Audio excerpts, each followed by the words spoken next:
Bonjour à toutes et à tous, aujourd'hui je vais vous apprendre à résoudre le Pyraminx, donc le Rubik's Cube triangulaire. Donc déjà, ce qu'il y a à savoir, c'est qu'il n'y a pas de prérequis et que c'est simple comme Rubik's Cube, enfin, c'est vraiment pas compliqué. Déjà dans les pièces, donc le fonctionnement du Pyraminx, on a trois types de pièces différentes. Il y a les petits coins comme ça, qui peuvent juste tourner sur leur base. Ceux qui sont un peu plus grands et où il y a les arêtes. C'est des pièces avec deux couleurs qui vont tourner avec, mais vraiment là c'est une pièce fixe. Et elles auront toujours la même position entre elles, les quatre. On peut pas les inverser comme ça. C'est pas possible. Et ensuite il y a les arêtes qui vont tourner en même temps que les gros coins. Et bah, c'est ça qui va être le plus compliqué à remettre. Mais ça reste simple. Donc déjà la première étape ça va être de replacer les petits coins sur leurs gros coins de cette manière, comme ça. Ça forme un pyramide. Alors après moi j'ai ça mais je peux l'enlever, ça marche pareil, donc c'est vraiment comme ça. Là on le fait sur les 4, donc je tourne pour que ce soit bon. Là. Ensuite il va falloir décider par quelle face on va commencer, puisqu'on va commencer par faire une face. Donc moi je commence par la face rouge, mais vous faites comme vous voulez. Donc vous prenez la couleur de la face que vous voulez prendre et vous cherchez le coin qui n'a pas cette couleur. Donc là il y a du rouge, c'est pas le bon, là il y a du rouge, c'est pas le bon, là il y a du rouge, c'est pas le bon, et donc celui-là il n'y a pas de rouge, donc c'est le bon.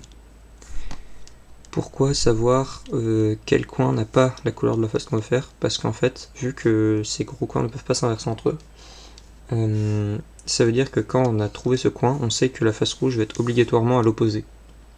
Donc là, celui-là, il est déjà bien placé, et il va falloir replacer tous les autres, comme ça, et comme ça, et là, j'ai 1, 2 et 3 pièces qui sont déjà bien.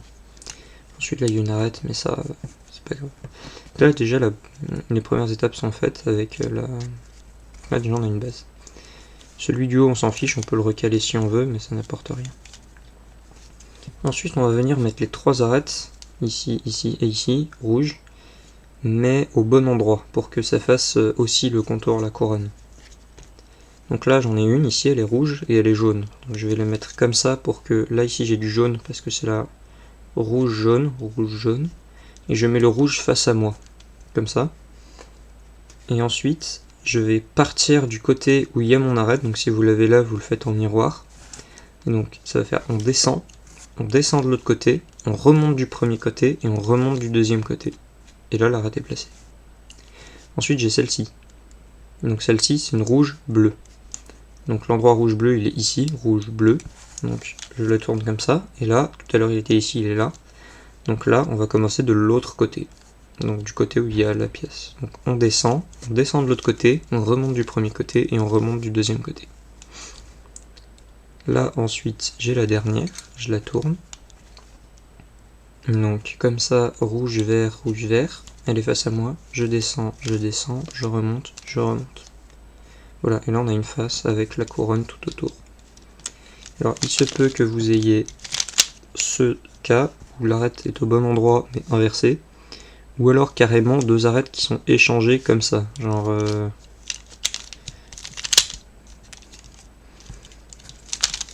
Voilà.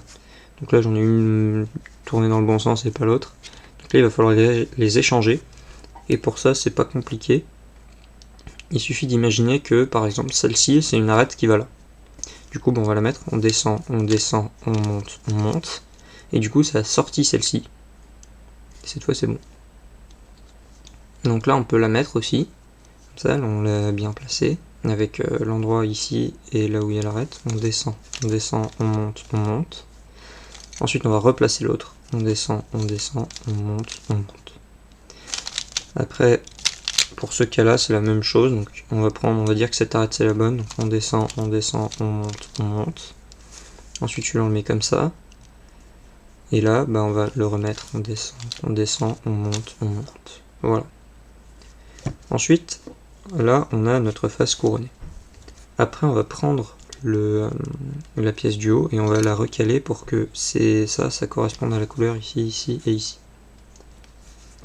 Ensuite, là vous pouvez, alors moi j'ai le cas le plus long, mais il se peut que vous ayez un cas où vous avez deux de la même couleur, deux de la même couleur et deux de la même couleur. Dans ce cas-là, vous allez faire comme moi jusqu'à ce que ça marche. Donc, quand vous avez comme ça, vous allez faire cette formule.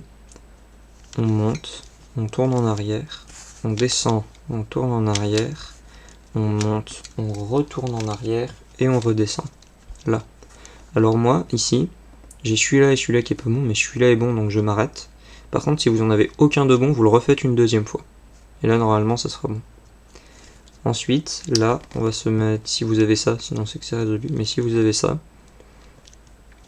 vous vous mettez en face avec les deux en haut, et on va faire, en partant de ce côté-là, on va faire on descend, on monte, et ensuite on va attraper en haut, et cette fois on va faire l'inverse, on va faire, toujours en partant de ce côté-là, on monte, on descend, et le pyramide c'est résolu.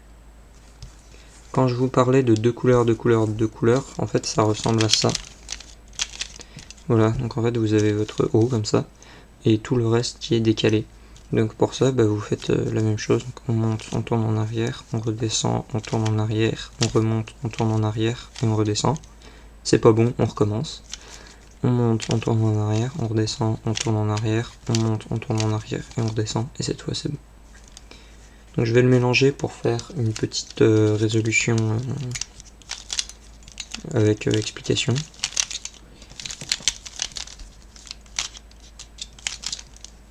Hop. Là. Ensuite, donc là on va mettre les 4 petits coins comme il faut. Celui-là, celui-là, celui-là et celui-là. Mon coin qui n'a pas de rouge c'est celui-là, donc ma face rouge est ici. Celui-là il est déjà bien tourné, donc on va tourner les autres comme ça et comme ça. Ma première arête ici elle est déjà bien placée au bon endroit. Donc on va descendre, descendre, monter, monter. Ensuite, il y a celle-ci par exemple que je vais tourner comme ça elle est bien placée. On va faire on descend, on monte, on monte. Encore celle-là, on descend, on monte. Là c'est déjà résolu, donc j'ai rien à faire, mais sinon j'aurais eu faire tourner d'abord et ensuite retourner les deux arêtes si j'ai besoin. Voilà, donc c'était tout pour le Pyraminx. Et normalement, je devrais vous faire un tutoriel sur le Pyraminx 4x4, parce que celui-ci c'était le 3x3, mais également sur le 5x5. Je vais le faire, je pense, parce que, surtout pour le 4x4, parce que c'est un peu comme le 3x3, mais un peu le plus compliqué. Et aussi parce que je me souviens, enfin quand j'ai cherché pour le faire, j'avais pas trouvé de tutoriel en français. Donc comme ça c'est l'occasion.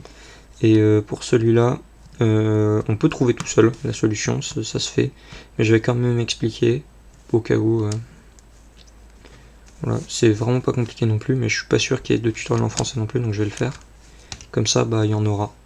Voilà. C'était tout pour cette vidéo. J'espère que vous aurez réussi à résoudre votre Pyraminx. Si c'est pas le cas et que vous avez un problème, essayez de me l'expliquer en commentaire. Et sinon, à la prochaine pour un tutoriel peut-être Pyraminx 4x4 ou 5x5. Au revoir.